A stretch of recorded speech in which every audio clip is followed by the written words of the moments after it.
Ma femme écrivait. Je l'ai soutenue et aidée pendant des années. J'ai pratiquement construit sa carrière. Nous avons pleuré ensemble lorsqu'elle a reçu l'appel de l'éditeur. Mais quand un agent d'une maison d'édition est entré dans nos vies, tout a changé en une nuit. C'était un gouffre dans lequel je tombais. Elle me trompait avec lui dans mon dos, me jetant de la poudre aux yeux. C'était incroyable. Tout ce que j'avais construit s'est effondré en une nuit. Mais je n'ai pas sombré, et je n'ai pas cassé de vaisselle. J'avais un plan. Un plan pour tout rembobiner et le multiplier par 0. À la fin de cette histoire, vous ne reconnaîtrez pas ma femme. C'était épique. J'ai pris le contrôle de la situation. Et j'ai recommencé. Allons-y. Clara et moi nous sommes rencontrés lors d'un atelier d'écriture à Bordeaux. C'était un de ces événements gratuits de fin de semaine, dans une salle au sous-sol d'une bibliothèque municipale. Je m'étais inscrit à la dernière minute parce que j'avais une vague idée de scénario qui me trottait dans la tête, et je pensais qu'un peu de structure pourrait m'aider. Je portais une chemise en flanelle avec un trou au coude, et elle, un col roulé et de grandes lunettes rondes, comme une étudiante en cinéma français. L'histoire sur laquelle elle travaillait, je ne l'oublierai jamais, une maison hantée qui était en réalité une métaphore du traumatisme. Elle la décrivait comme si elle était vivante, comme si les murs se souvenaient de la douleur, comme si le grenier abritait du chagrin au lieu de carton. Elle donnait de l'importance à tout. Comme si chaque tasse de café et chaque pensée fugace avait une bande-son en arrière-plan. J'étais plus terre à accent grave terre. Je n'avais pas un passé torturé ou une muse à poursuivre. J'avais un boulot de graphiste, un colocataire de fac, et une habitude de griffonner des logos pour des entreprises fictives dans mon carnet. J'aimais les histoires. J'aimais les gens. Mais je ne me sentais pas créatif, comme Clara. Pourtant, ce jour-là, elle m'a parlé comme si j'étais son égal. Elle m'a posé des questions sur mon scénario et m'a écouté comme si ça comptait. Nous sommes allés prendre un café après l'atelier. On a discuté pendant des heures. Elle riait à mes blagues nulles. 6 mois plus tard, nous vivions ensemble dans un petit appartement d'une chambre au-dessus d'une boulangerie. Nos meubles ne s'accordaient pas, et notre frigo contenait plus de condiments que de nourriture, mais nous étions heureux. Clara écrivait près de la fenêtre, recroquevillée comme un chat, et moi, je travaillais à la table de la cuisine, manipulant des pixels pour des clients qui ne savaient pas ce qu'ils voulaient. 2 ans après, nous nous sommes mariés. Une petite cérémonie. Juste des amis proches et beaucoup de fleurs sauvages. Elle portait une robe simple qui la faisait ressembler à une héroïne de conte, et moi, le seul costume que je possédais, celui que je mettais pour les entretiens, les mariages, et, plus tard, autre chose encore. Clara n'était toujours pas publiée, mais je croyais en elle. Vraiment. Je n'avais jamais cru en quelque chose aussi fort, pas même en moi. Pendant que je faisais des heures supplémentaires à l'agence, elle restait à la maison pour écrire. Elle laissait des brouillons partout, comptoir de cuisine, table de chevet, même sur le sol de la salle de bain une fois, et je les lisais tous. Je les annotais avec un stylo rouge. Je donnais des retours honnêtes, même si ça piquait. Parfois, elle le prenait bien. Parfois non. Si elle doutait d'elle-même, elle ne le montrait jamais. Avec le temps, j'ai commencé à faire plus. J'ai créé un site web quand elle a dit qu'elle avait besoin d'une présence d'auteur professionnel. J'ai mis en place sa newsletter. J'ai appris juste assez de marketing par email pour faire grandir sa liste. J'ai même conçu des maquettes de couverture pour ses histoires. Quand elle en a eu marre d'envoyer des lettres de soumission, j'ai commencé à l'aider avec ça aussi. J'en ai écrit certaines moi-même, d'ailleurs. Je restais éveillé après le travail, peaufinant son synopsis, ajustant l'accroche. J'ai appris ce qui faisait une bonne présentation.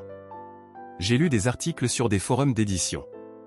J'ai créé des tableurs d'agents littéraires et suivis qui répondaient et qui ne répondaient pas. Je l'appelais notre liste de rêves. L'argent m'importait peu.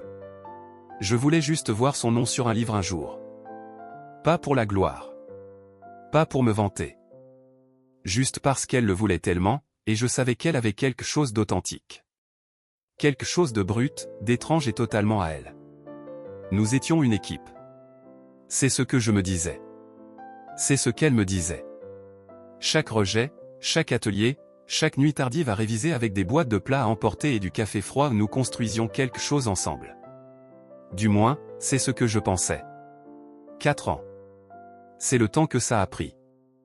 4 ans de lettres de refus, de brouillons inachevés, de réécriture, de blocages, de doutes et de monologues nocturnes sur « si je suis vraiment faite pour ça ».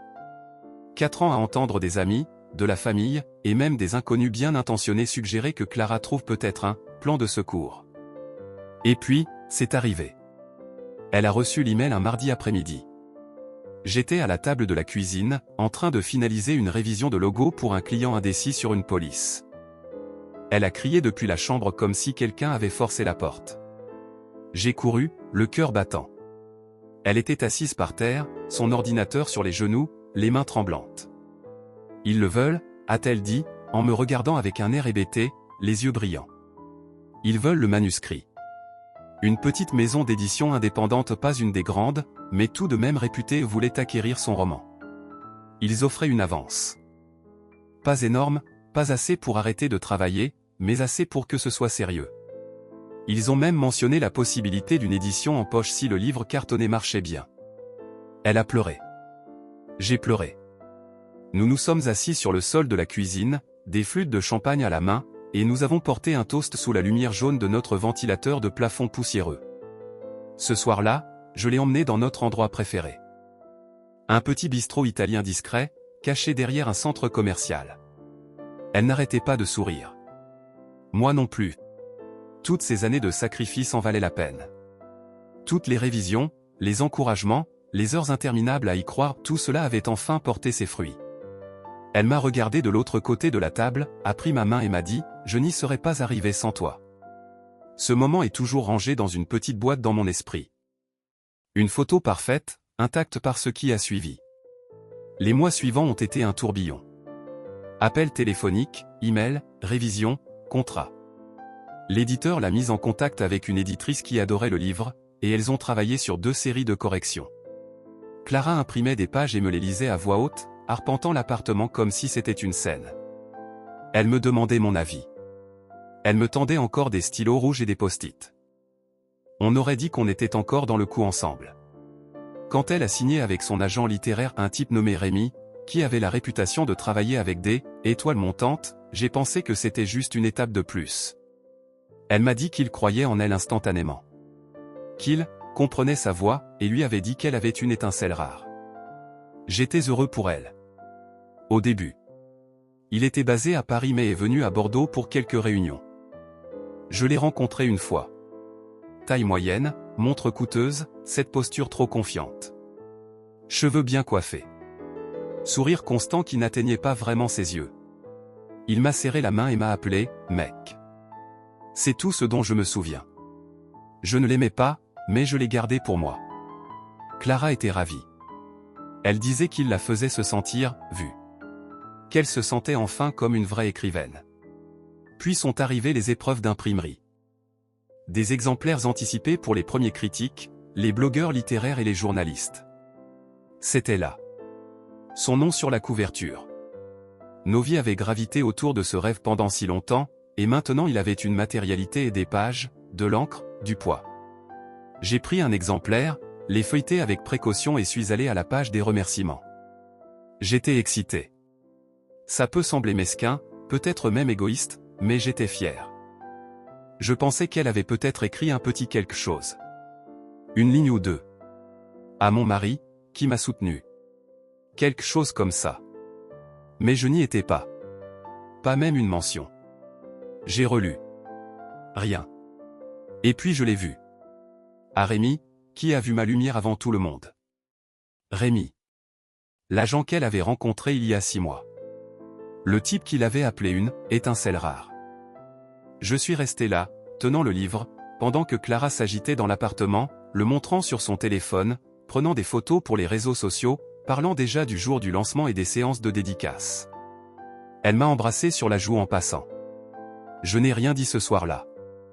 Je me suis dit que c'était probablement un oubli. Peut-être qu'elle les avait écrits à la hâte. Peut-être qu'elle avait oublié.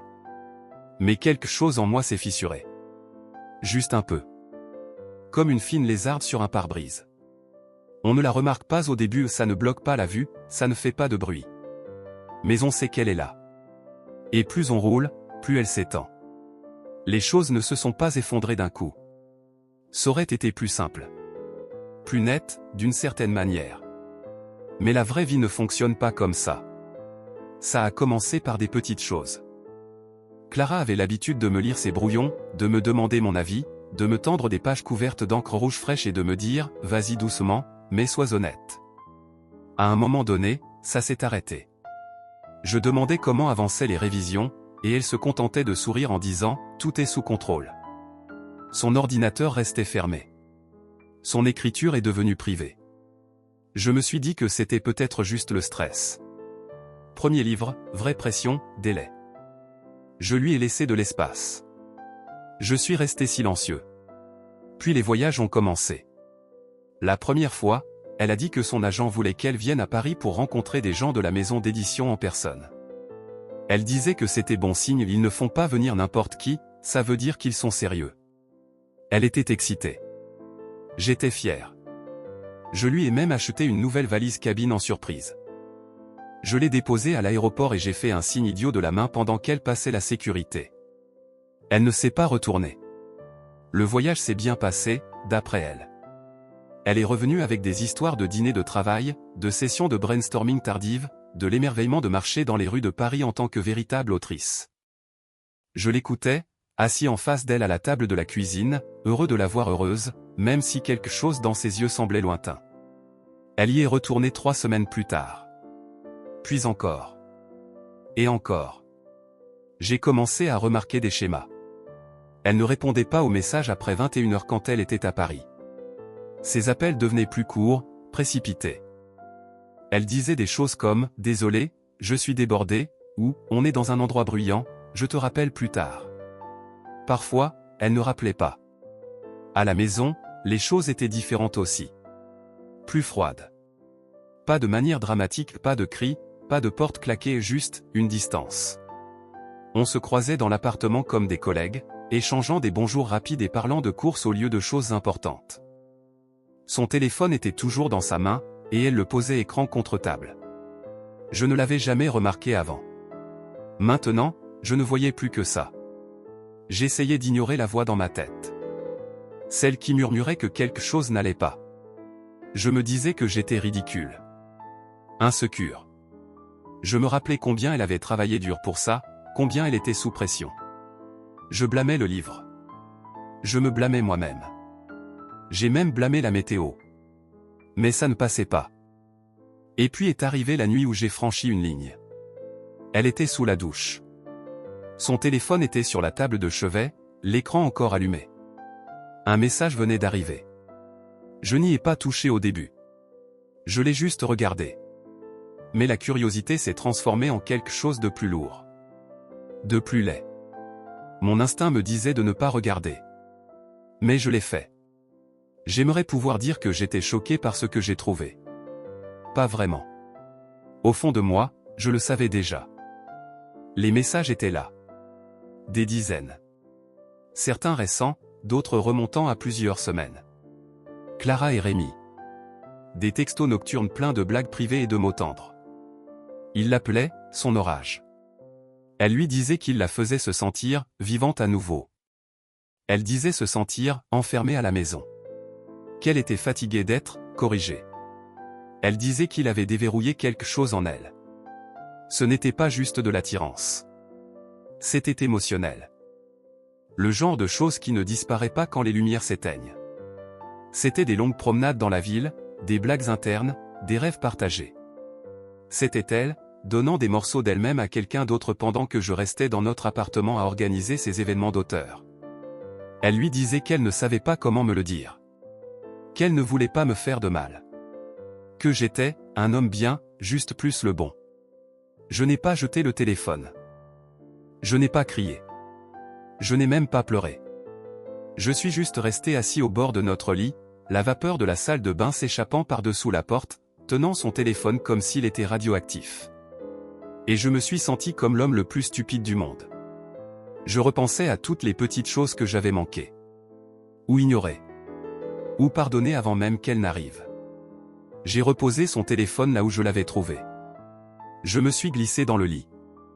Elle est sortie quelques minutes plus tard, une serviette dans les cheveux, fredonnant. Elle m'a embrassé sur le front et a dit « Merci d'être si patient avec moi ces derniers temps. » J'ai hoché la tête. Et je n'ai rien dit. J'ai attendu 3 jours avant de dire quoi que ce soit. 3 jours à porter ça comme une pierre dans ma poitrine. 3 jours à faire semblant de ne rien savoir. Elle riait à quelque chose sur son téléphone, parlait de travail, et je hochais la tête, souriais, faisais la conversation, tout en repensant à ses messages. Chaque fois que je fermais les yeux, je voyais les mots. Cette phrase sur le sentiment d'être enfermé. C'est celle qui faisait le plus mal. Je suppose que j'avais besoin de temps pour être sûr. Pas de ce que j'avais vu s'était gravé dans ma mémoire mais de ce que je voulais faire. J'ai pensé à la confronter tout de suite, mais je savais comment elle retournerait la situation. Clara n'était jamais bruyante dans une dispute. Elle était calme, stratégique. Si j'arrivais en colère, elle renverserait l'échiquier et me ferait passer pour le méchant. Alors j'ai attendu jusqu'à ce que je puisse parler sans hausser le ton. C'était un dimanche matin quand j'ai enfin abordé le sujet. Nous prenions le petit déjeuner d'œufs brouillés, pain grillé, tranches de pommes. J'avais à peine touché au mien. Elle était assise en face de moi, feuilletant un magazine. Je lui ai demandé, calmement, « Depuis combien de temps vois-tu Rémi ?» Elle n'a pas tressailli. Pas l'air choquée ou confuse. Elle a juste posé le magazine lentement et croisé les mains. « Tu as fouillé dans mon téléphone » a-t-elle dit. Pas en colère. Juste, déçue. Comme si j'avais commis un crime moral. Ce n'est pas la question, ai-je répondu. Elle m'a regardé une seconde, les yeux légèrement plissés. Puis elle a soupiré et s'est adossée à sa chaise. « Tu fais toujours ça » a-t-elle dit. Ça m'a déstabilisé. Faire quoi? Tu étouffes. Tu fais tout tourner autour de la loyauté, du sacrifice, de tout ce que tu as abandonné pour moi. Tu me le fais sentir. J'ai cligné des yeux. Clara, je te demande si tu as une liaison. Elle a croisé les bras. Je ne sais même pas comment appeler ça. Ce n'est pas une aventure sordide. On se connecte. On parle de choses que je ne peux pas parler avec toi. Il comprend le genre de personne que je suis. Mes mains tremblaient sous la table. Donc tu ne vas pas le nier? Non, a-t-elle dit platement. Je ne vais pas le nier. J'avais l'impression que le sol s'était dérobé sous mes pieds. Mais au lieu de m'effondrer, je suis resté là suspendu dans cet espace affreux, sans poids, entre incrédulité et clarté. Elle a continué. Je suis enfin heureuse, a-t-elle dit. Et tu ne le supportes pas. C'est ça, le vrai problème. Tu veux que je sois une version de moi qui te convient reconnaissante, petite, dépendante. Mais je ne suis plus cette personne. Je l'ai regardée, vraiment regardée, et je n'ai pas vu ma femme.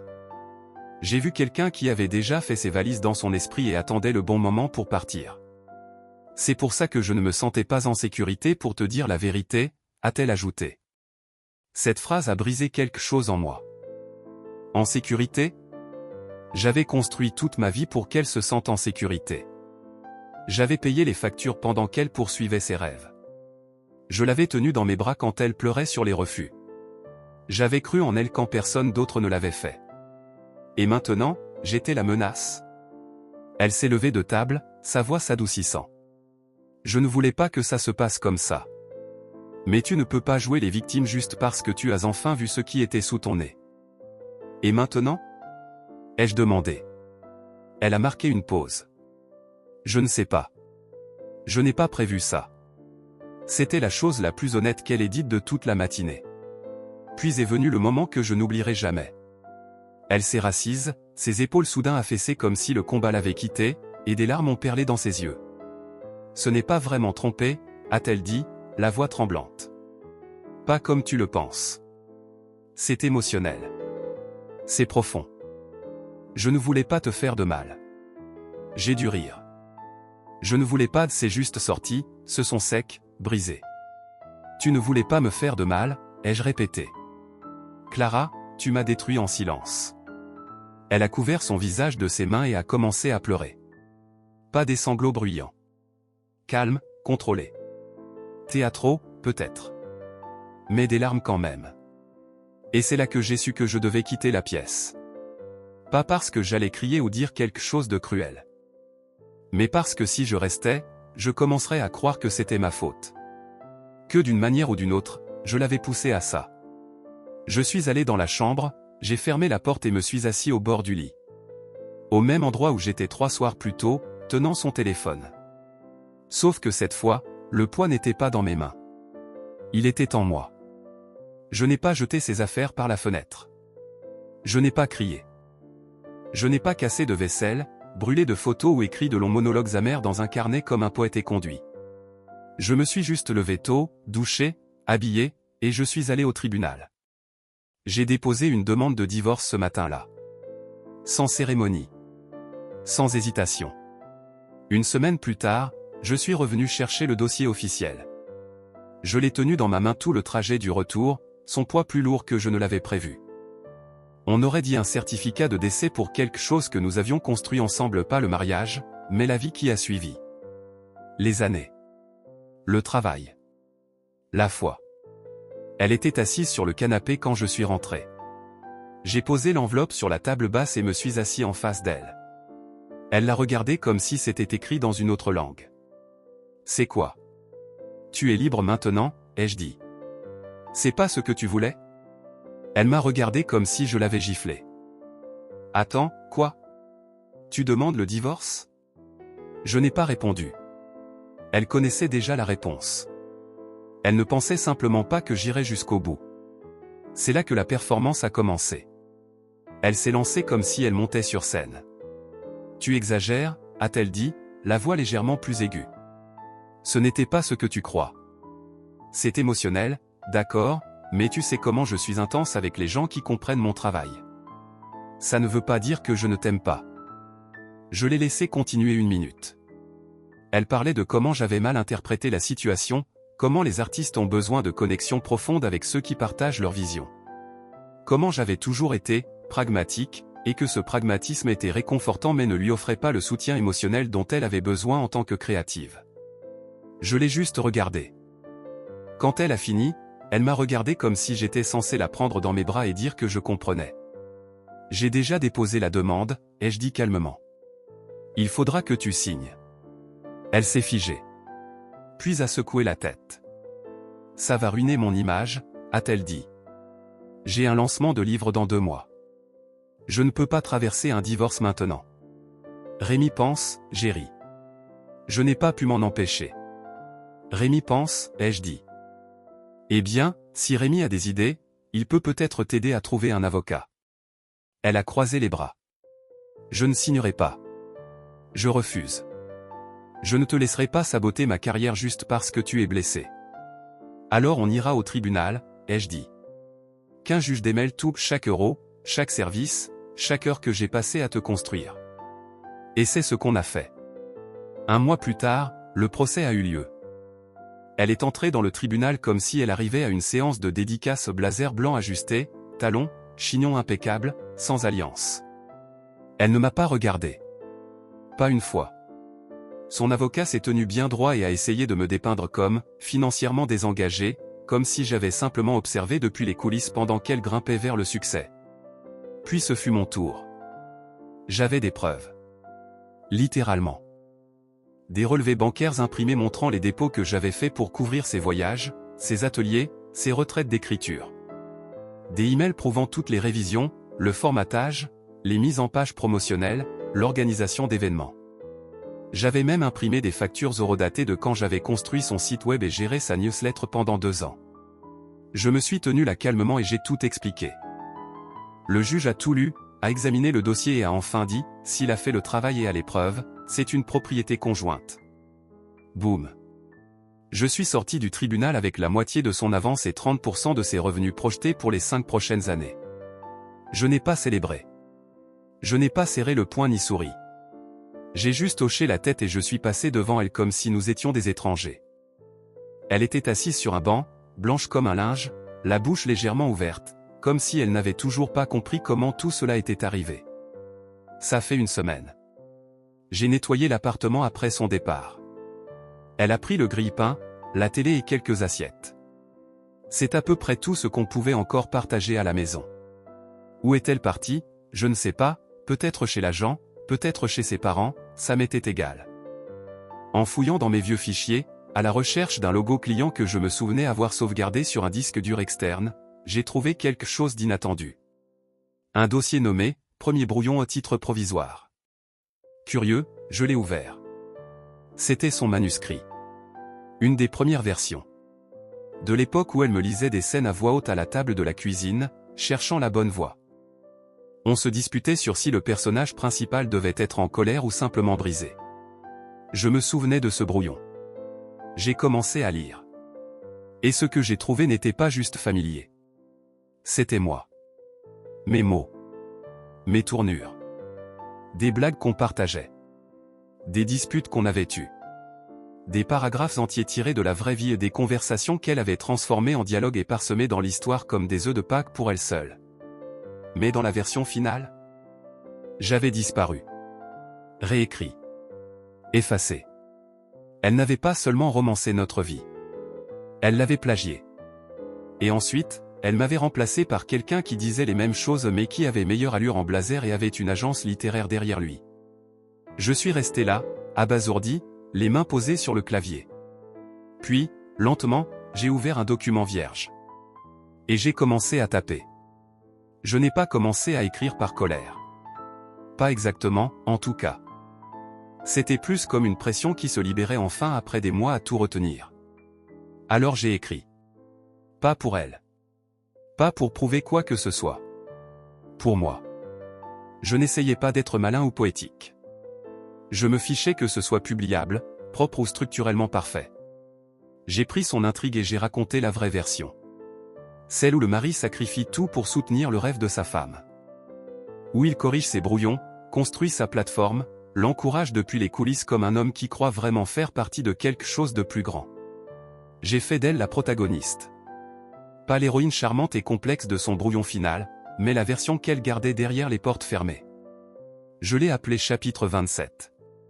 Un petit clin d'œil ou coup de coude à quelque chose qu'elle avait dit un soir en arpentant notre appartement à minuit. Elle m'avait dit que tout bon livre avait un tournant au chapitre 27.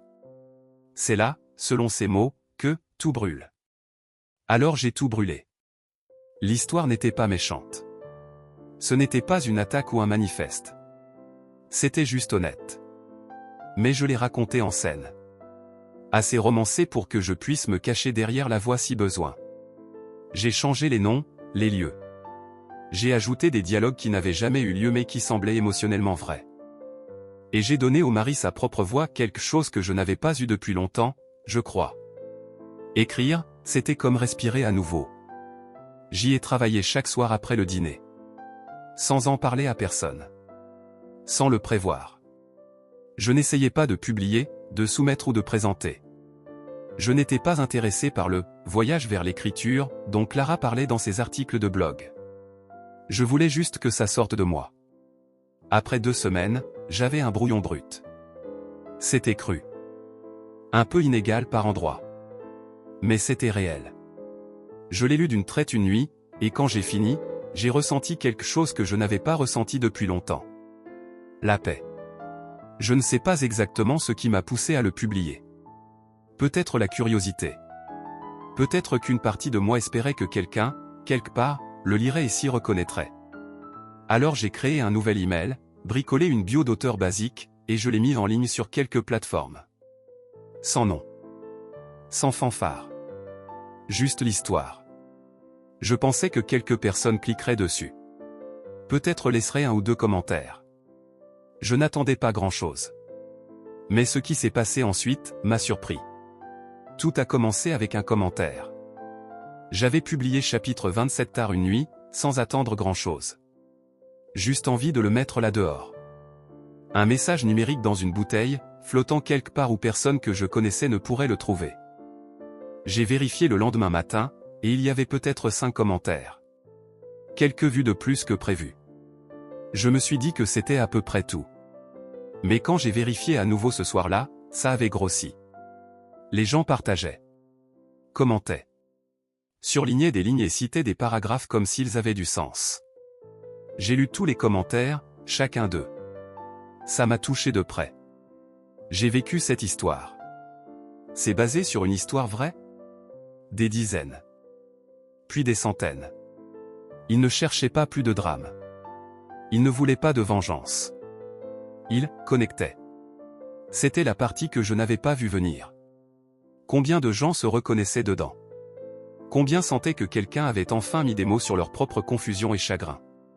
L'histoire avait un pouls discret, et d'une manière ou d'une autre, elle résonnait. J'étais fier, mais d'une manière calme. Comme regarder pousser quelque chose que vous avez planté sans réaliser que ça prendrait racine. Ce n'était pas du succès. C'était du soulagement. Et puis est venu le rebondissement. Quelqu'un a posté un commentaire qui a tout changé. Un utilisateur a dit « Attendez une seconde, cette intrigue semble familière. » Au début, je n'y ai pas trop prêté attention. Il n'y a qu'un certain nombre de façons de raconter une histoire d'amour qui tourne mal. Mais une autre personne s'est jointe à la conversation. Elle a dit que chapitre 27 ressemblait presque à l'identique à un livre qu'elle venait de lire. Même thème. Arc de personnages similaires. Même quelques scènes presque identiques. Le livre? Le roman de Clara. Quelqu'un a posté une capture d'écran de la page des remerciements avec son nom en gras.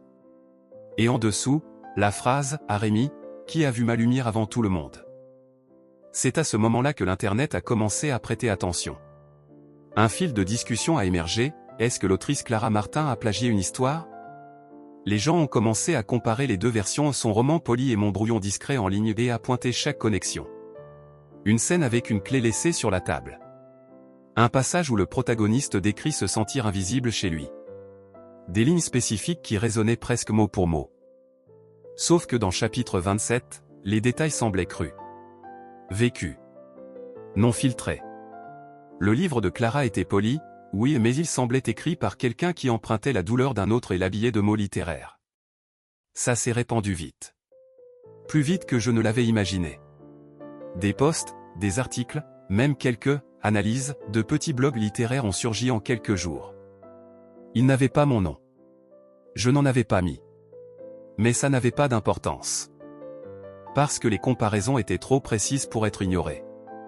Son éditeur a fait une déclaration. Ils ont dit qu'ils enquêtaient sur les origines du manuscrit. Qu'ils étaient au courant de l'histoire en ligne et examinaient toutes les revendications minutieusement. En une semaine, ils ont retiré son livre de la distribution. Ils ont dit que c'était « en attente d'examen ». C'était le langage qu'ils utilisaient en attente d'examen, mais je savais ce que ça voulait dire. Quelqu'un avait allumé un feu sous leurs pieds, et ils ne voulaient pas se brûler. Clara n'a pas appelé. Elle n'a pas envoyé de mail. Mais j'ai eu des nouvelles par un ami commun, un de ceux qui semblent toujours tout savoir avant tout le monde, que Rémi l'avait laissé tomber comme cliente.